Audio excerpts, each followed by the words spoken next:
Michel Mayabou.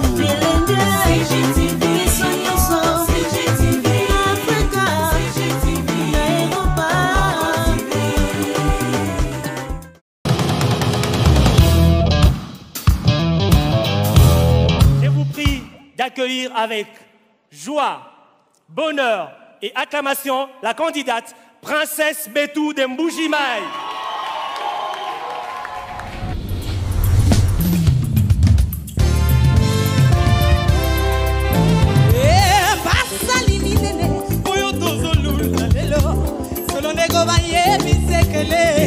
Alléluia.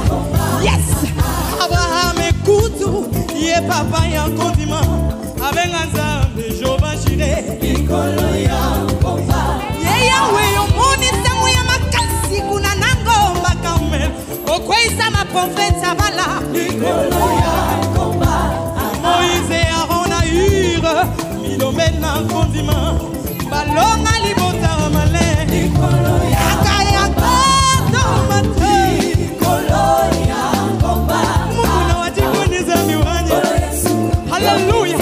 Ngena kala bangena ke banganene bamwena moyo wanye. Awe wakimwanyi mosu mujina mwe.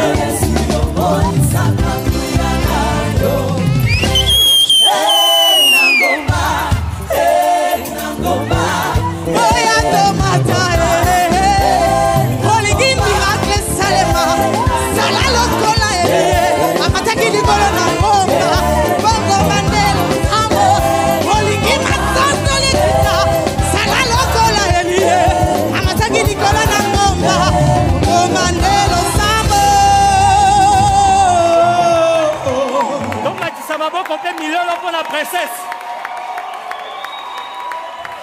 Tomatisi Maboko pe milolo pour la princesse Betou.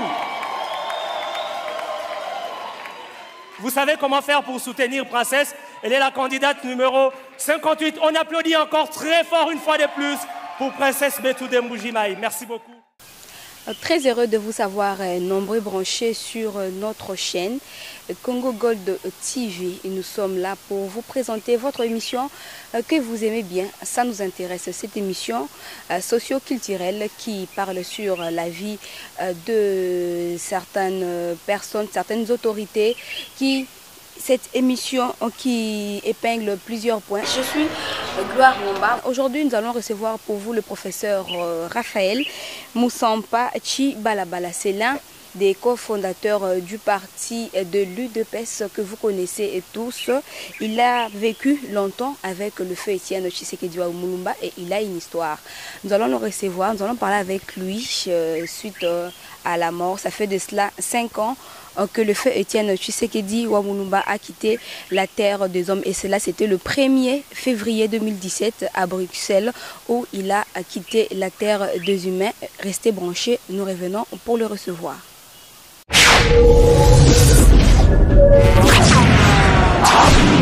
CGTV à la vitesse de la vie. Congo Gold TV à la vitesse de la vie. Et comme je l'avais dit, nous recevons pour vous le professeur Raphaël et qui est déjà en place avec moi. Professeur, bonjour. Bonjour madame la journaliste. Vous allez bien, en forme? Ah oui, tout à fait, comme vous pouvez le constater. Je me porte très bien. D'accord, professeur, j'aimerais que vous puissiez vous présenter vous-même, afin que tout le monde, ceux qui nous suivent de partout ailleurs, puissent vous connaître. Merci encore une fois madame. Vous l'avez bien dit, je m'appelle Raphaël Moussampa Chibalabala. Je suis professeur d'université, professeur ordinaire pour être plus précis, à l'université officielle de Mbuji-Mayi et dans d'autres universités ici au pays. Je suis un de ceux qui ont participé à la création de l'Union pour la démocratie et le progrès social en 1982. Et lors des rafles de 1982, je suis parti en exil, non loin de Kinshasa. Je suis parti au Congo-Brazzaville, où j'ai résidé pendant 4 ans et où j'ai abattu un travail de titan pour le parti, de nouveau poursuivi je me suis retrouvé aux Pays-Bas, où encore j'ai continué à être le représentant de l'UDPS. Voilà brièvement ce que je suis, donc membre cofondateur de l'UDPS. Parlez-nous de cet homme de Étienne Tshisekedi Wamulumba. Ça fait de cela 5 ans qu'il a quitté la terre des hommes. Paix à son âme, nous regrettons tous cette disparition. Nous avions encore vraiment besoin de lui. Parlez-nous d'abord de Étienne Tshisekedi Wamulumba. Encore une fois, merci madame. J'ai connu Étienne Tshisekedi Wamulumba en 1976. Je peux situer 3 moments. D'abord, en 1976, j'étais encore jeune cadre universitaire au ministère du Plan à Kinshasa. Étienne Tshisekedi Wamulumba est passé là-bas comme tant d'autres politiciens. Il était à l'époque député national et à côté de ça, il avait aussi ses affaires privées. C'est dans ces cadres qu'il est passé au ministère du Plan pour voir dans quelle mesure il pouvait être servi dans le cadre du fonds de contrepartie. Le fonds de contrepartie, ce sont des fonds que le gouvernement réalise après avoir vendu à vil prix, disons, les dons que nous recevons de l'extérieur.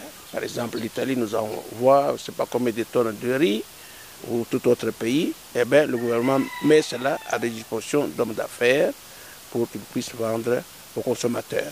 C'est dans ce cadre qu'il est venu au ministère du Plan. Il avait une entreprise Chikas, que beaucoup de gens connaissent. Eh bien, on a fait connaissance, mais moi je le connaissais bien avant, certainement.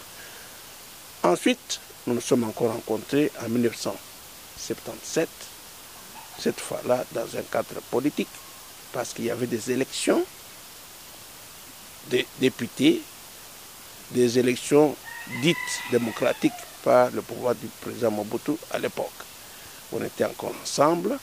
Et ensuite, nous sommes connus plus précisément encore en 1978. Qu'est-ce qu'il y a eu en 1978? En 1978, il y a eu un procès retentissant, un procès politique à Kinshasa, dit procès des terroristes ou encore des gens qui voulaient renverser le régime. Et je me suis retrouvé dans ce procès-là. Je ne entre pas dans les détails de quelle manière je me suis retrouvé là-dedans, parce que ça serait très long. Alors, j'ai été arrêté, je suis passé devant la barre, et ensuite, j'ai été acquitté.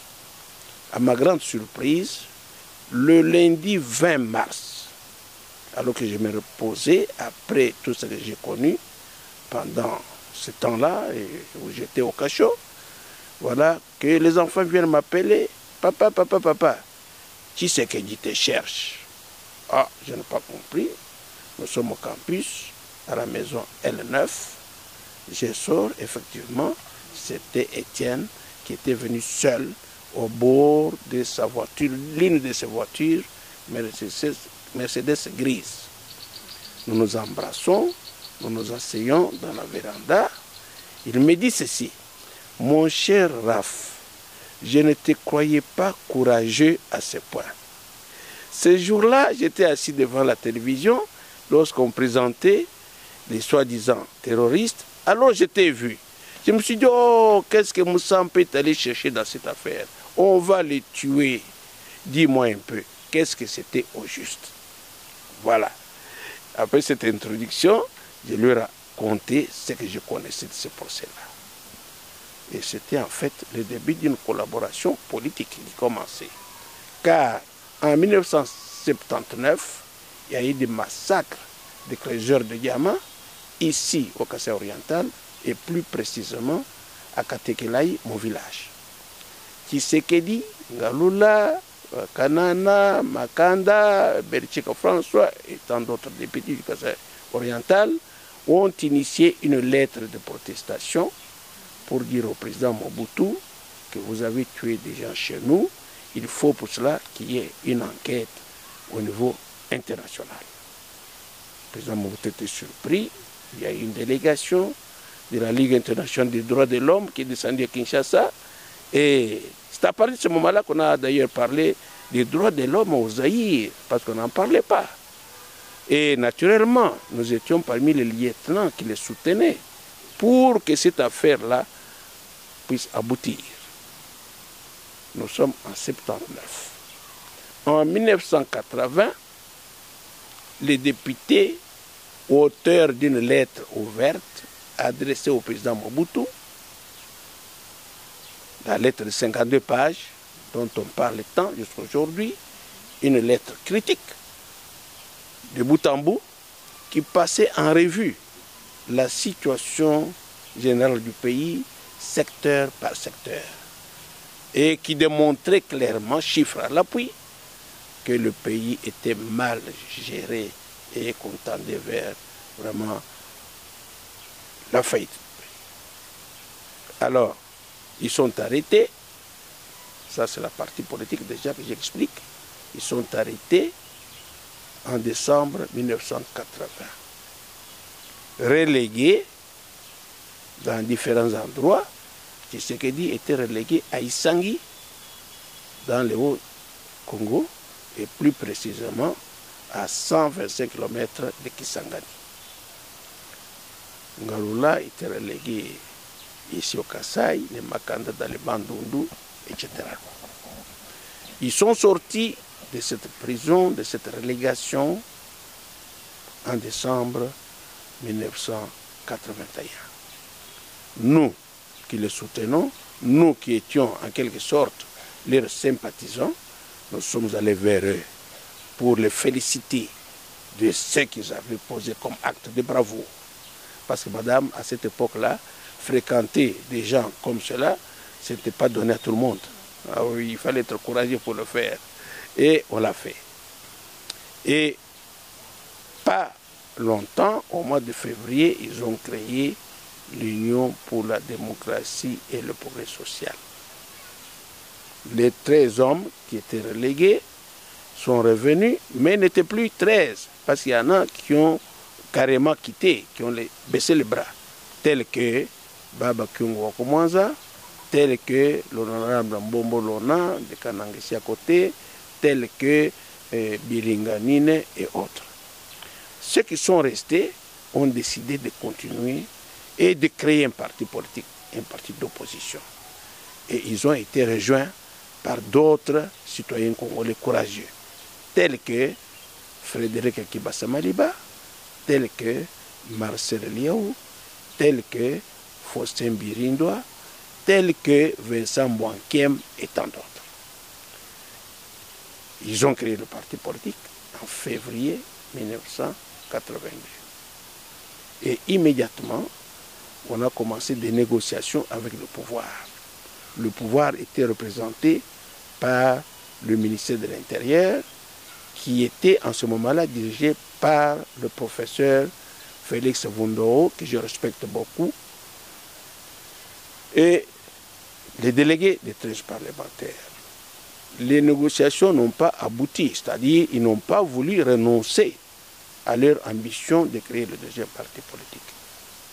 Alors le pouvoir a décidé de les arrêter une fois pour toutes, et cette fois-là, avec leurs collaborateurs supposés. C'est là que nous sommes impliqués comme collaborateurs. On a arrêté certains d'entre nous, d'autres ont fui. J'étais parmi ceux qui avaient réussi à fuir, parce que fuir, ce n'était pas facile, parce qu'il fallait se cacher. Mais c'était une forme de lâcheté. Pourquoi vous avez fui? Madame, attention, vous êtes courageuse, c'est bien, mais si on vous dit, voilà, il y a un lion qui vient là-bas, vous allez résister devant le lion? Vous allez dire, non, moi, Dieu me protège. Mais parce que le lion vous dévore, Dieu vous dira, non, vous êtes fait dehors, il fallait fuir. Voilà, c'est comme ça qu'on a fui, et je suis allé me réfugier au Congo-Brazzaville, pendant qu'ils étaient en prison. Et lorsqu'ils sont sortis, ils ont suivi tout le mouvement. Pourquoi? Parce que nous, on a continué à travailler avec le professeur Dikonda Grégoire, Dikonda Walumanisha, paix à son âme, qui lui était parti directement à Bruxelles, et moi je suis resté à Brazzaville. Alors lorsque le professeur Dikonda tenait des conférences de presse contre le régime du président Mobutu, il m'a envoyé les copies de presse à Brazzaville, et à mon tour, j'ai envoyé ça à Kinshasa. nous avions créé des réseaux de résistants. Il y avait des clandestins, des gens qui venaient à Brazzaville chercher notre matériel de combat. Je peux citer Muntuntu, je peux citer Mukendi Mpaya, je peux citer Mukandi l'ambassadeur, etc., etc.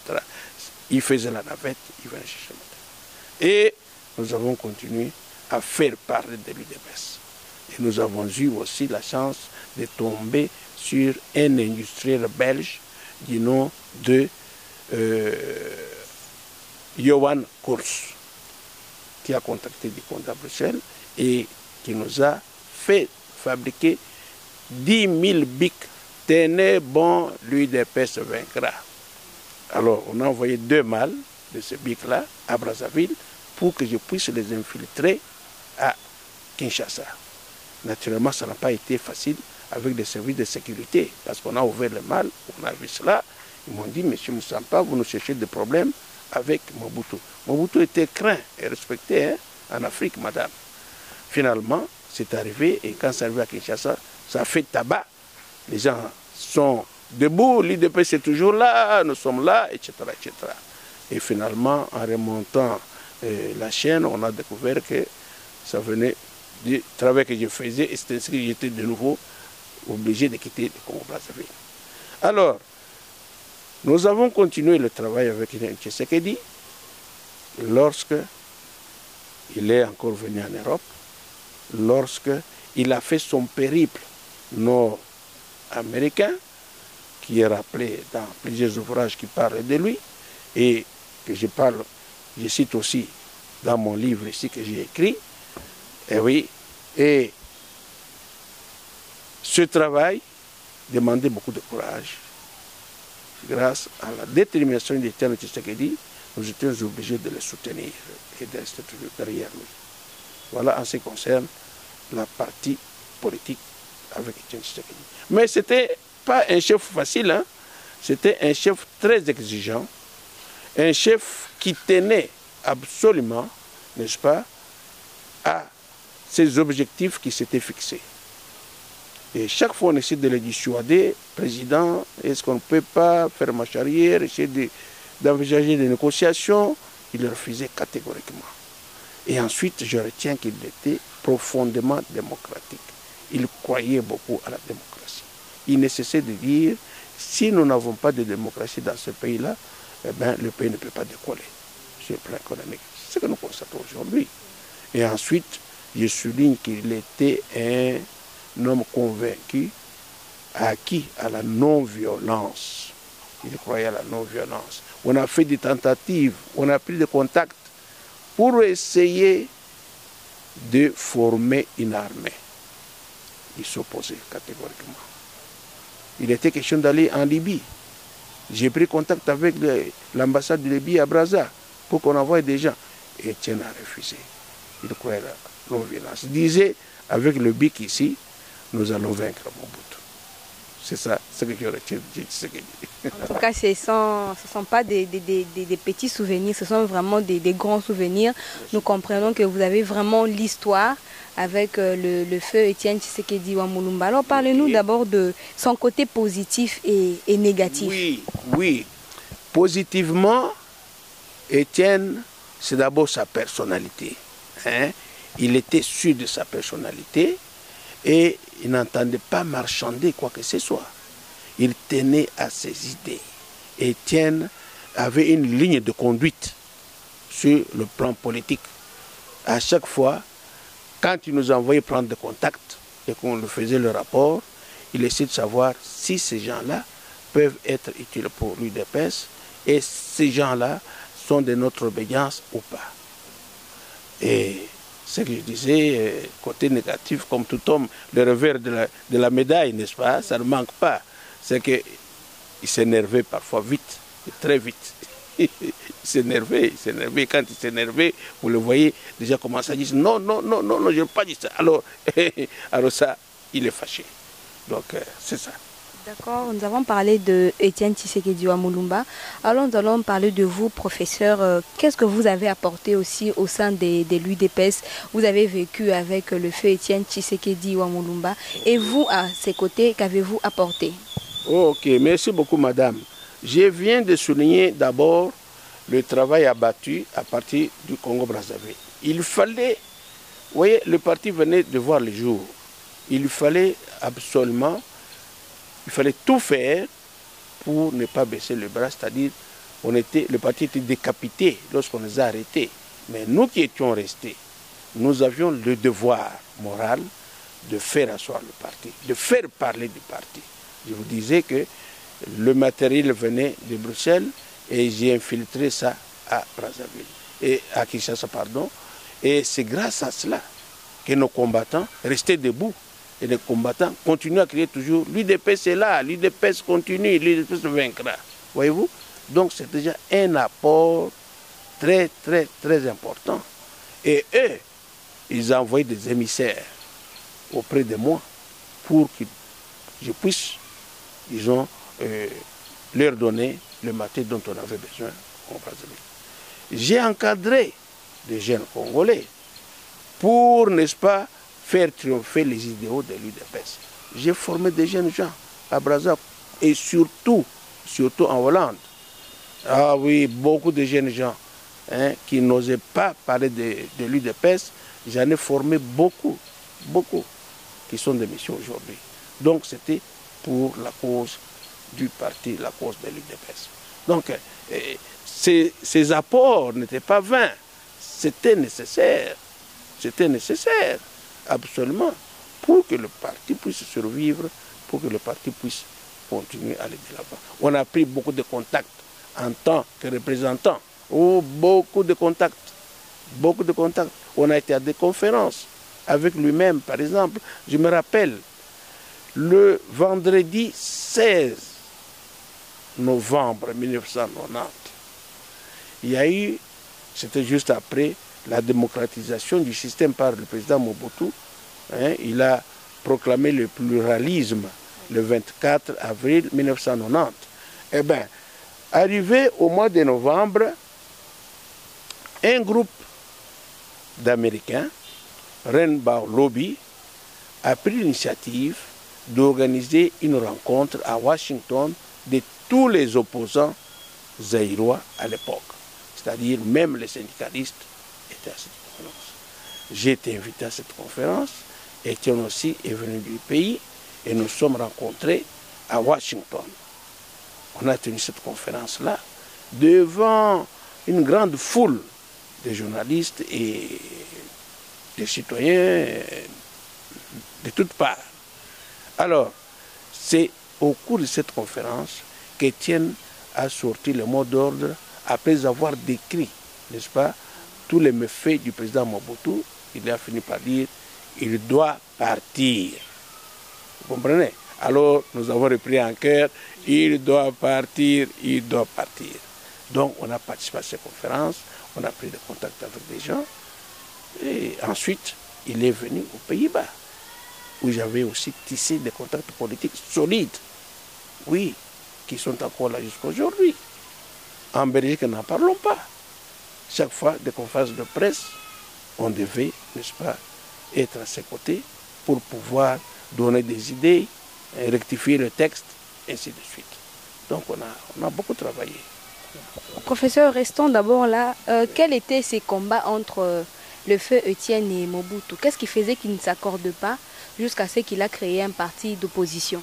Oui, madame, vous savez, il faut se rappeler l'histoire de notre pays. Nous avons eu l'indépendance le 30 juin 1960. Et il y avait la démocratie. On avait beaucoup de partis politiques. Voilà que brutalement, lorsque le président Mobutu prend le pouvoir le 24 novembre 1965, il décide de mettre fin à l'existence des partis politiques. Il décide de mettre fin aux activités politiques d'une manière générale. Et, vous savez, on est resté c'était le début de la dictature. Bon, alors les hommes politiques ne savaient pas respirer. Oh, les hommes politiques, ils vivent de la politique. Quand vous dites à un homme politique de ne pas faire la politique, mais qu'est-ce que vous voulez qu'il fasse d'autre? Voilà, ça devient une prison. Voilà. Alors, ils ont supporté. Il y a eu des protestations, mais souvent, les gens fuyaient le pays en exil. Mais sur le terrain, il n'y avait pas moyen de respirer, il n'y avait pas moyen de parler. La dictature était telle que, avec le parti unique qu'il avait instauré, le MPR, oui, et vous naissez membre du MPR, vous allez mourir membre du MPR. Donc, des choses comme ça. Alors, il a fallu des hommes courageux pour demander qu'il y ait la démocratie dans le pays, qu'il y ait, n'est-ce pas, le pluralisme politique et syndical. Parce que, madame, comme nous le disions tout à l'heure, dans un pays où on doit tous réfléchir de la même manière, on doit tous aller dans la même direction. Non, c'est ce qu'on appelle the one best way. The one best way doesn't exist. Donc, il doit y avoir pluralité d'idées. Vous comprenez? Pas obliger tout le monde à ne réfléchir ou à ne faire que comme il faut. Non. Alors, les hommes courageux, c'est Etienne Tshisekedi Moulumba et ses collègues. C'est ça. D'accord, professeur, nous restons toujours dans l'UDPS avant de revenir sur votre livre. La vie de l'UDPS à l'époque et aujourd'hui, est-ce que c'est la même? Nous allons prendre l'exemple avec Jean-Marc Kabound qui pense que si ce n'était pas lui, le président n'allait pas être élu. Et aujourd'hui, il a été radié du parti et destitué de son poste de président intérimaire. Qu'est-ce que vous en dites? Vous ne trouvez pas que l'UDPS a failli à sa mission par rapport à ce que le feu Etienne a laissé? Encore une fois, merci madame. Jean-Marc Kabound, c'est l'actualité, effectivement. Bon, je dirais ceci. Moi, je ne suis pas de ceux qui applaudissent. Ceux qui disent non, il peut partir, ça ne va rien changer, le parti va continuer. C'est vrai, le parti va continuer. Mais dire cela, c'est une façon de méconnaître tout ce qu'il a fait. C'est un haut cadre du parti. Soit dit entre nous, Kabound ne me connaît pas, moi je ne le connais pas non plus. Mais je parle du principe. Ce fut un grand cadre du parti qui a beaucoup travaillé pour le parti. Et lorsqu'il s'en va suite à ceci ou suite à cela, nous devons, n'est-ce pas, regretter. Ah oui, parce que nous avons besoin, n'est-ce pas, de rester unis. Voilà, c'est ça l'union, l'unité, surtout en ce moment précis. En ce moment précis où les grandes tendances se forment, en ce moment précis en termes d'élections qui vont avoir lieu l'année prochaine. Donc, je crois que ça tombe mal. Donc, je ne partage pas le point de vue de cela. Cependant, le départ d'un haut cadre, quel qu'il soit, ce n'est pas la première fois que cela arrive dans ce parti ici. Laissez-moi vous rappeler ceci, madame. En 1982, je venais de vous le dire ici, lorsqu'ils ont décidé de créer l'UDPS, on les avait tous arrêtés. Mais nous qui étions restés, nous avons continué à parler du parti. Et lorsqu'ils sont sortis de la prison, ils ont trouvé que le parti existait toujours. Donc c'est pour dire qu'on peut décapiter, n'est-ce pas, la tête du parti, mais le parti prouve qu'il est maintenant la propriété des combattants. Deuxième exemple. En 1987, ils ont signé les accords de Badolité. Les dirigeants de l'UDPS, nous avons les accords. Ils ont signé pour dire voilà, nous rentrons dans le MPR. C'est écrit noir sur blanc. Et Etienne Tshisekedi est venu en Europe juste après avoir signé ces accords-là, au mois de juillet 1987. Moi qui vous parle, j'étais le premier à le rencontrer à Lausanne, en Suisse. C'est là qu'il était descendu. Il m'a confirmé qu'effectivement, on avait signé les accords parce que. Mais lorsque la nouvelle s'est répandue, les combattants ont dit non. On a fait une conférence de presse où il y a eu une phrase qui disait que ces accords-là n'engagent que ceux qui l'ont signé. Pour nous, combattants du parti, nous poursuivons la lutte contre le président Mobutu. Point de citation. Et le président Tshisekedi a changé d'avis. C'est pour vous dire que, quelle que soit la position de l'homme qui dirige le parti, le parti est aujourd'hui la propriété des combattants. Donc, Kabunda peut partir, c'est vrai, mais le parti va continuer. Encore un exemple, si vous voulez. Tout dernièrement à Genève, l'actuel président avait déjà accepté, c'était déjà compromis là-bas, avec les Fayoul et les autres. Mais la base à Kinshasa, avec Kabunda ici, voilà, dit pas question, pas question. Et Félix a changé. Donc voilà, ces exemples illustrent de manière claire que le parti appartient à la base, appartient, n'est-ce pas, à ses membres. Mais cependant, je crois que ce qui vient de se passer actuellement, ça doit nous pousser à réfléchir un peu plus loin. C'est une occasion, je pense. C'est une occasion de revoir un peu les structures et le fonctionnement du parti. C'est une occasion. Parce que pour l'instant, on a besoin d'un rassembleur, d'un leadership fort à la tête du parti.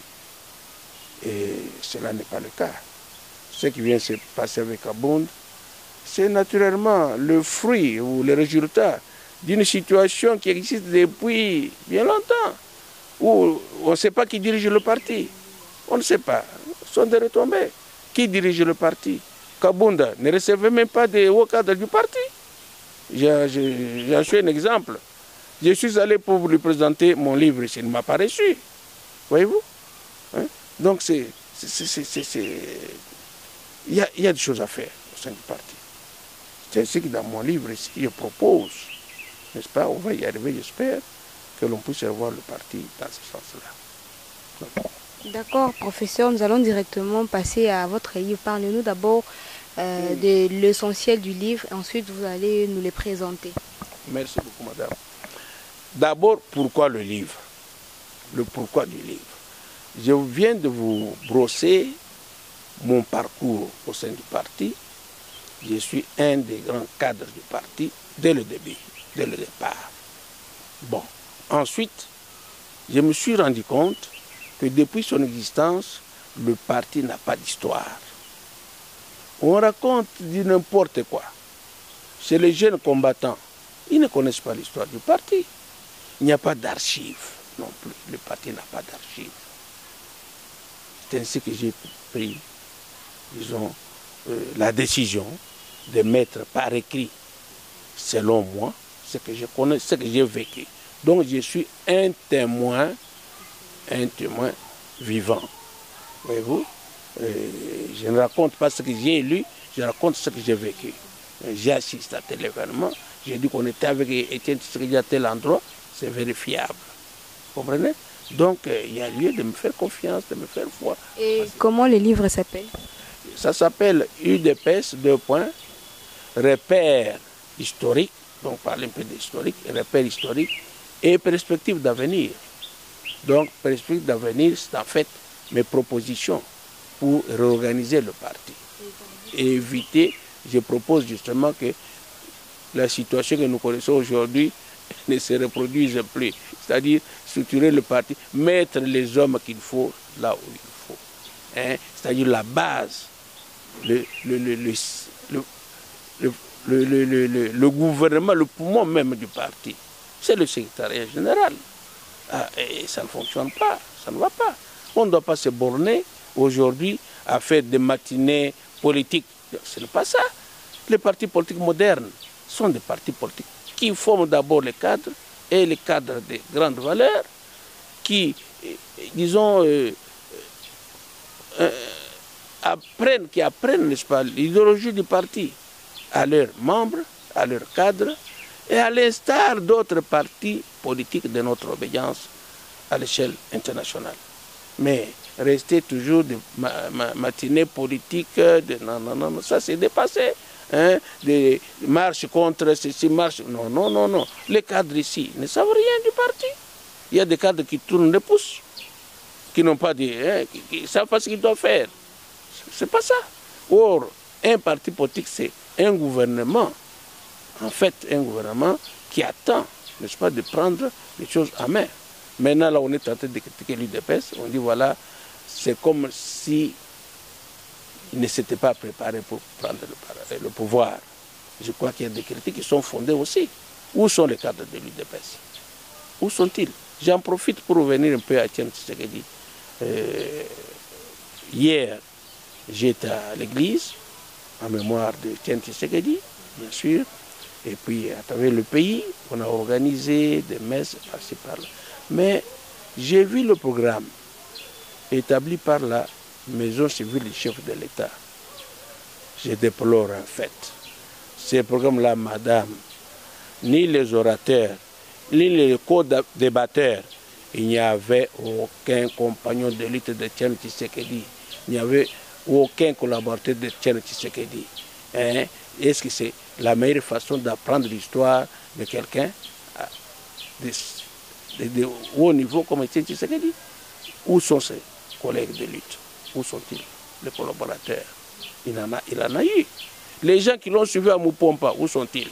Ceux qui l'ont connu à Isangi, où sont-ils? Ceux avec qui il a travaillé, hein? À l'extérieur nous étions, où sont-ils? On n'a pas vu ça. On n'a pas vu ça. Ça, c'est une façon de, disons,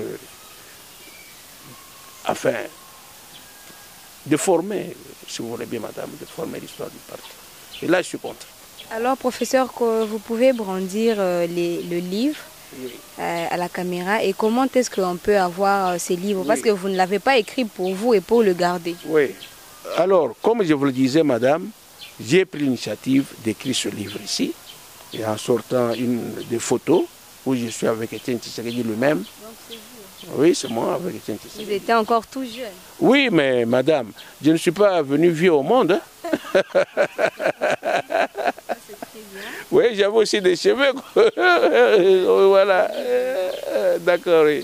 Alors, voilà, il y a ces 3 chapitres-là. Ça, c'est dans le bureau de Tiens Tshisekedi Mulumba, à Limete. Okay, à Limete. Donc, on parlait du parti, de l'avenir, etc., etc. Alors, il y a d'abord le survol de l'histoire du pays, comment on a eu l'indépendance, et quel était le grand moment, le moment fort de l'indépendance. Et puis arrive le moment où le président Mobutu s'empare du pouvoir et il commet ce qu'il a commis comme, disons, bévue, et que l'on connaît, pendre les gens, et puis confisquer la démocratie, et puis finalement zarianiser, hein, donc arracher les biens aux étrangers, les confier à ses collaborateurs, et puis tout cela ne faisait qu'enfoncer le pays, hein, au plus bas de l'échelle. Alors, on décrit cela, ensuite, dans le chapitre suivant, le 2e, nous abordons la naissance de l'UDPS proprement dite. Comment est-ce que l'UDPS a vu les jours? Voilà. L'UDPS a vu le jour comme un parti politique, comme ça doit commencer. Ce n'est pas Tshisekedi qui s'est enfermé seul. Voilà, j'ai créé l'UDPS, venez, et les gens commencent à venir. Comme j'entends parler des partis politiques ici, hein, vous avez suivi, il y a des partis politiques là qui viennent là-bas, voilà. Et puis les gens commencent à venir. Bon, vous, je vous nomme là-bas, hein, vous êtes ceci. Bon, non, ça, ce sont des entreprises privées. Bon, alors l'UDPS, c'est quoi? C'est un groupe de gens qui ont réfléchi, et bien, qui se sont mis d'accord sur les idéaux et sur les orientations à prendre. Voyez-vous? Vous allez trouver là-dedans les gens de tous les coins du pays. Ce n'est pas une affaire de gens d'un seul côté. Non, non. Tous les 4 coins du pays, ils sont là-dedans. Alors, ils ont décidé de créer un deuxième parti politique qui est l'UDPS. Alors, l'UDPS, ayant vu le jour, eh bien, il a l'ambition de faire mieux, normalement. Faire mieux que ce que nous remplaçons. Voyez-vous? C'est ça. Alors, je décris le parti, l'idéologie du parti, hein, la lutte menée, etc., etc. Et enfin, au chapitre numéro 3, j'ai fait mes propositions selon moi. Qu'est-ce que moi je propose? Je propose qu'il y ait d'abord qu'on mette un accent sur la formation des combattants et des cadres. Nos combattants ici doivent apprendre, ne fût-ce que le sachent au moins c'est quoi un État, c'est quoi un pays, ne fût-ce que ça. Voilà qu'aujourd'hui, on assimile les combattants du UDPS aux casseurs, aux pilleurs, des chégués. Voyez-vous, ça donne une mauvaise image pour le parti. Pourquoi? Parce qu'ils ne sont pas encadrés. Il y a ceux qui disent même que l'UDPS, c'est les partis les plus vils qui existent. Bon, je ne suis pas d'accord avec eux, mais c'est une façon de dénigrer un peu le parti. Mais sinon, ce n'est pas ça. Donc, il y a un vide. Un vide, c'est du côté de formation.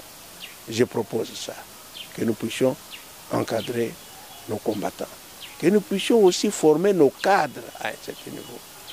Les cadres qui aujourd'hui, on vous appelle à des fonctions, hautes fonctions, vous devez savoir ce que vous devez faire. Oui, en tant que cadre formé, vous devez venir avec un programme, le programme du parti, la politique du parti dans ces domaines-là. Il faut être formé pour ça, voyez-vous. Ensuite, je propose, encore dans cette partie, troisième partie-là, la réorganisation du parti et notamment du secrétariat général. Parce que le secrétariat général du parti, c'est le poumon même du parti. C'est le poumon. Et un secrétaire général de l'UDPS, c'est l'homme qui gère tout le parti dans toutes les provinces. Ce sont de lourdes responsabilités qui doit connaître ces gens-là, et qui doit connaître, n'est-ce pas, les mécanismes de fonctionnement, et puis des hommes qui mettent aussi des hommes valables là où il faut. Mais aujourd'hui, c'est négligé, c'est dit n'importe quoi, et comme je disais tout à l'heure ici, c'est matinée politique, c'est tout, et mobilisation pour accueillir le président. Mais c'est pas ça. Ça ne doit pas être uniquement cela, la mission ou les missions d'un parti politique et un grand parti politique comme les nôtres ici. Non, ça doit être autre chose, plus que ça. Être un parti politique et un parti politique moderne. Alors, professeur, un mot de la fin. Eh bien, on a parlé de beaucoup de choses. Et je veux dire que l'UDPS, d'abord, doit repenser sa façon de fonctionner et surtout profiter de ce qui se passe actuellement pour pouvoir penser au rassemblement du parti. Il faut un rassembleur maintenant. On ne peut pas aller vers les échéances importantes qui nous attendent en ordre dispersé, être divisé. Non. Donc, c'est le moment de rassembler. C'est le moment de se pardonner les uns les autres. C'est le moment de reconstituer l'union dont nous avons besoin. Donc voilà tout ce que je peux demander aux dirigeants de l'UDPS pour le moment. Nous vous remercions, professeur. Madame, c'est moi qui vous remercie d'être venue ici pour me donner l'occasion de m'exprimer sur ces différents sujets.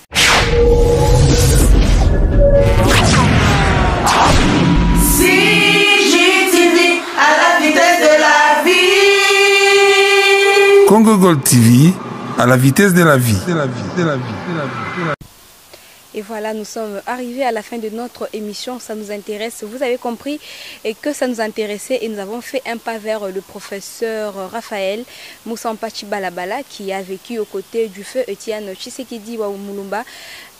D'aucuns l'appellent le sphinx délimité, les autres le père de la démocratie qui a quitté la terre des hommes. C'était le 1er février 2017 à Bruxelles, à l'hôpital où il était malade. Avec le professeur, nous avons évoqué plusieurs points.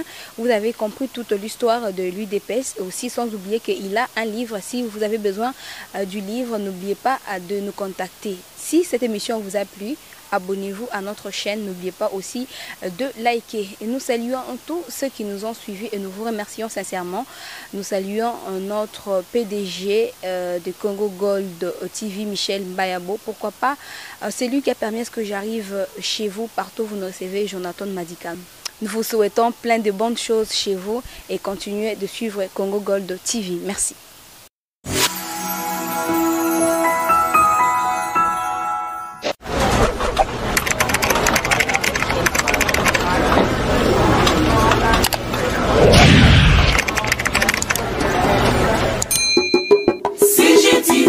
okotala CGTV ba mama CGTV na ba papa